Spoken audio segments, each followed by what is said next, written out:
குற்றச்சாட்டு நம்ம கூற முடியாது. கண்டிப்பா. அப்படி இருக்கும்போது நம்மள வந்து 1000 ரூபாய்க்கு பிச்சை எடுக்கிறதாகவும், வெடிகுண்டு பிரச்சனை வந்துச்சுன்னா தமிழர் தொடர்பு படுத்தி பேசுறதும், இது இறுதியா வச்சுக்கணுங்க. உங்களுடைய கண்டனத்தை வந்து இத இனிமே வந்து அதை நீதிமன்றம் மூலமா நீங்க அதை என்ன செய்யணுங்கிறது, நீதிமன்றம் மூலமா வழக்கு தொடர்ந்து அதுக்கான சரியான இது பண்ணணும், சரியான தண்டனை வாங்கி கொடுக்கணும். மொத்தத்துல அவங்க என்ன கேட்டீங்கன்னா ராஜினாமா பண்ணக்கூடிய அளவுக்கு கொடுக்கணும். பதவியில அவங்க தகுதியற்றவர்கள் மொத்தம். அதாவது என்னன்னா ஐயா, இன்னைக்கு தமிழ்நாட்டை எடுத்துக்கிட்டீங்கன்னா அனைத்து மதக்காரங்களும் அனைத்து ஜாதிகாரங்களும் இன்னைக்கு ஒற்றுமையா இருந்துகிட்டு இருக்கும். எவராது ஒருத்தர் தமிழ்நாட்டுல பிரிவினவாதனை தூண்டி இருக்காங்கன்னு யாராவது சொல்லட்டும்? கிடையாது.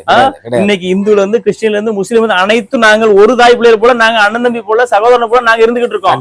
இன்னைக்கு எங்க வீட்டுல ஒரு பங்கன், அந்த அடுத்த மதத்துக்காரங்க எங்க வீட்டுக்கு வராங்க, அவங்க வீட்டு பங்கன் நாங்க போறோம். அதுதான் தமிழ்நாடு.